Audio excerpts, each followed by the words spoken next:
Bab ke-35. Bab 35. Perjamuan istana. Fan Xiu diam-diam melirik Su Tianlong dan membandingkannya dengan foto itu, dan tidak bisa menahan diri untuk tidak bertanya dengan heran. Yan, bagaimana Anda memiliki foto Direktur Su? Pada saat ini, hati Lin Yan sudah dipenuhi dengan gelombang keterkejutan yang besar. Lihatlah keterangan di foto itu. Ketua grup Huaguo Tianlong telah menyumbangkan 1 miliar yuan kepada negara. Sial, Tuan Su adalah ketua Tianlong Group. Fan Xiu berseru. Semua orang mendengar apa yang dikatakan Fan Xiu, dan mereka tidak bisa menahan diri untuk tidak melihat dengan ngeri ke arah Su Tianlong yang sedang duduk di sana dan mengobrol dan tertawa dengan Fan Jicheng. Su Tianlong tersenyum sedikit. Ada apa? Semuanya. Berat badan saya bertambah baru-baru ini. Apakah saya terlihat berbeda dari foto? Mendengar lelucon Su Tianlong, semua orang menggelengkan kepala dan menjadi lebih pendiam. Xiao Yu, Tuan Su adalah ketua Tianlong Group. Orang yang mengembangkan teknologi 5G. Xie Wanru berkata dengan terkejut. Fan Yu menyesap De Mao Tai dan mengangguk dengan santai. Ya, ada apa, Bu? Apakah ada yang salah? Kenapa kamu tidak memberitahu kami sebelumnya? Melihat ekspresi putranya, Xie Wanru tidak bisa menahan cemberut dan berkata, 5G adalah peristiwa besar yang bermanfaat bagi negara dan rakyat. Ini sangat populer di Tiongkok baru-baru ini. Namun, Su Tianlong sangat rendah hati. Itu selalu menjadi grup Tianlong yang telah dipublikasikan di surat kabar dan berita. Su Tianlong jarang muncul, sehingga orang tidak dapat mengenalinya pada saat pertama kali. Fan Yu mengangkat bahu. Saya tidak takut menimbulkan masalah bagi semua orang. Su Zai yang berdiri di samping tidak menunjukkan perubahan ekspresi. Setelah mengetahui bahwa Su Tianlong adalah ketua Tianlong Group, semua orang tidak lagi bingung dengan kekayaan Fan Yu yang tiba-tiba. Dengan ayah mertua ini, uang Fan Yu tidak ada apa-apanya. Su Tianlong tidak menjelaskan. Cukup baginya untuk mengetahui latar belakang Fan Yu. Saat makan malam berlanjut, semua orang berangsur-angsur santai. Su Tianlong tidak lagi memiliki udara yang begitu besar. Jadi mereka tidak lagi terkendali. Acara makan malam itu sukses besar bagi tuan rumah dan para tamu. Fan Jicheng dan istrinya juga merasa sangat bangga. Mereka merasa bahwa putra mereka telah menemukan ayah mertua yang seperti itu. Dan mereka juga mendapat manfaat darinya. Setelah selesai makan, saat meninggalkan restoran Tianfu, Fan Yu mengatakan kepada orang tuanya, pamannya, dan yang lainnya untuk tidak memberitahu siapapun tentang urusannya. Orang tua, paman, dan yang lainnya tahu apa yang dimaksud Fan Yu. Pohon besar menarik angin. Jadi mereka harus menghindari masalah. Su Tianlong membawa banyak pengawal bersamanya. Fan Yu dan Su Zai tidak mengemudi, tetapi duduk di dalam mobil sambil mengobrol dengan Fan Jicheng dan yang lainnya. Su Tianlong memiliki hal lain yang harus dilakukan di perusahaan. Jadi mereka tidak tinggal lama dan berpisah. Jiali 5-star Hotel, tempat Fan Yu memesan kamar Presidential Suite untuk keluarga pamannya. 88.888 dalam satu malam membuat keluarga paman saya sangat puas dengan Fan Yu. Ketika mereka memasuki Hotel Jiali, keluarga paman saya sangat terkejut. Seluruh hotel penuh dengan suasana artistik, dan suite presiden seperti villa yang berdiri sendiri. Hotel ini memiliki ruang pijat dan kolam renang luar ruangan. Orang-orang bisa mendapatkan pijat dan berjemur gratis tanpa harus ke pantai. Setelah berbicara dengan pamannya dan yang lainnya, Fan Yu pergi bersama orang tuanya dan Su Zai. Dan mereka sepakat untuk pergi ke Ban bersama-sama besok. Sambil menggendong orang tuanya, Fan Yu kembali ke Tamsan Yipin. Namun, yang mengejutkan Fan Yu adalah bahwa Su Zai sebenarnya juga memiliki rumah di Tamsan Yipin. Su Zai memandang Fan Yu dan berkata, "Mengapa? Tidak bisakah saya memiliki rumah di Tamsan First Floor?" Fan Yu menggelengkan kepalanya. "Tentu saja kamu bisa. Saya akan merasa aneh jika Anda tidak memiliki rumah di Tamsan." Setelah tiba di kamar kekaisarannya sendiri, dia menemukan bahwa Su Zai sebenarnya adalah tetangganya yang tinggal di lantai bawah. Saya sudah tinggal di lantai pertama Thompson untuk waktu yang lama. Kenapa saya tidak pernah bertemu denganmu? Fan Yu bertanya dengan ragu. Dia telah tinggal di Thompson One selama hampir setengah bulan. Naik turun tangga sepanjang waktu, tetapi sepertinya dia belum pernah melihat Suzai. Suzai berkata dengan tenang. Saya tidak terlalu menyukai Thompson Yipin. Tidak senyaman tinggal di Yuehu. Saya dapat menikmati pemandangan danau Yuehu setiap hari ketika saya bangun. Fan Yu mengangguk mengerti. Ya, Yuehu sangat bagus. Saya akan membeli rumah di sana jika ada waktu. Bagi Fan Yu, villa seharga ratusan juta hanyalah sebuah lelucon. Dia akan membelinya jika dia mengatakannya.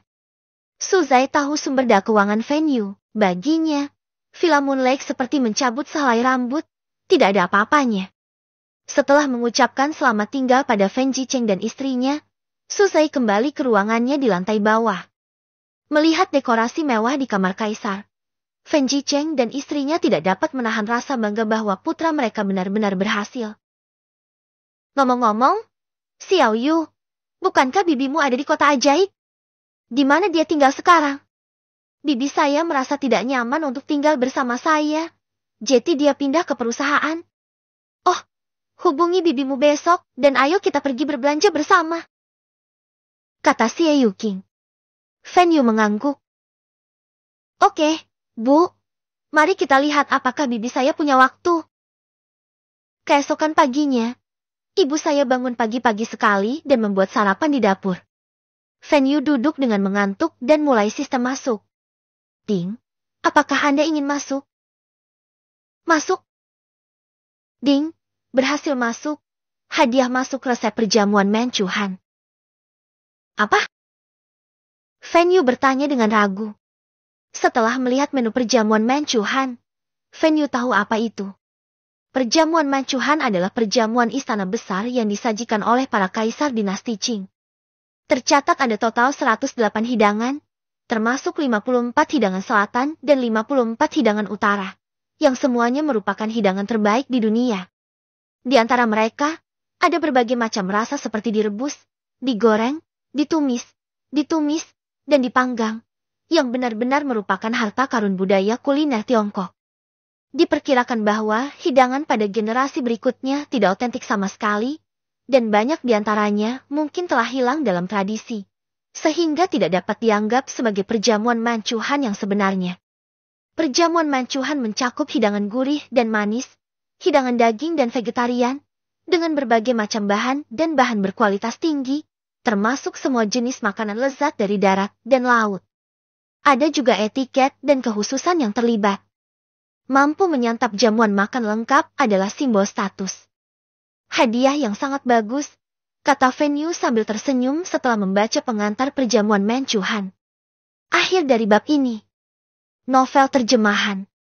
Judul. Dapatkan sistem masuk di awal. Novel terjemahan lainnya yang juga diupload. Judul. Perangkat lunak membaca saya telah bermutasi. Jika menyukai cerita-cerita terjemahan ini, dibantu rekomendasi ya. Terima kasih. Bab ke-36.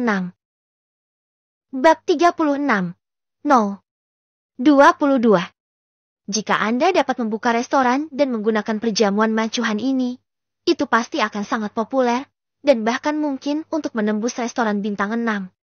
Fan Yu keluar dari kamar dengan suasana hati yang baik dan mencium aroma makanan yang berasal dari lantai bawah.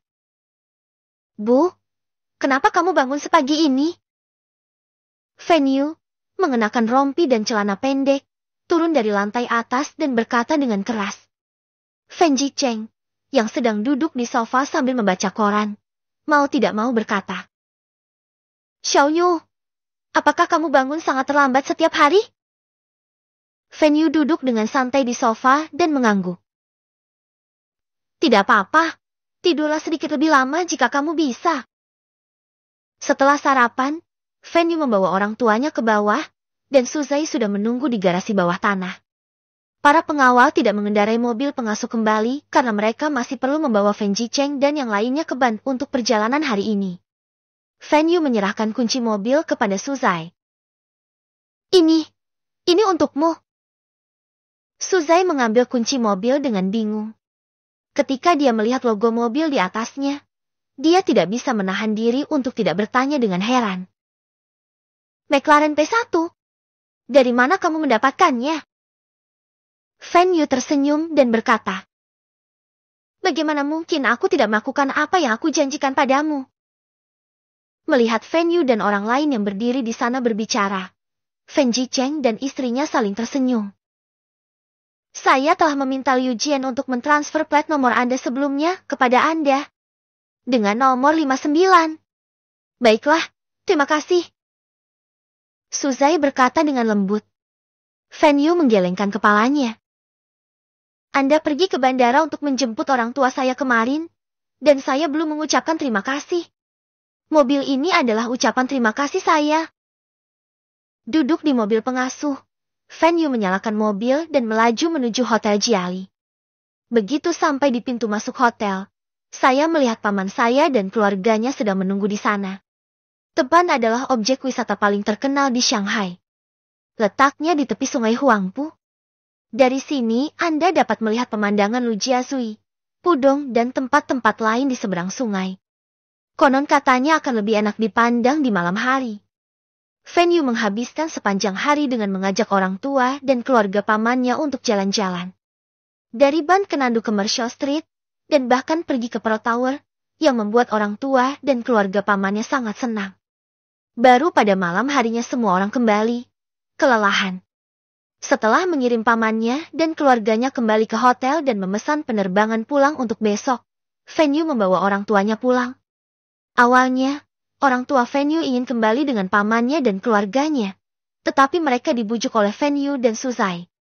Pasangan tua itu tidak bersikeras untuk kembali dan memutuskan untuk tinggal di Shanghai untuk sementara waktu.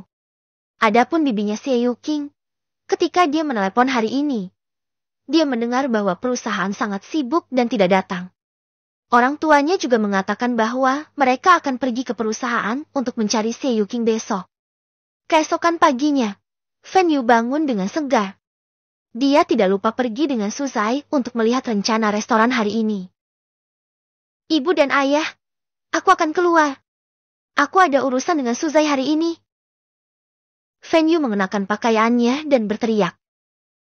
Baiklah, mengemudi perlahan dan hati-hati, kata Xie Wanru.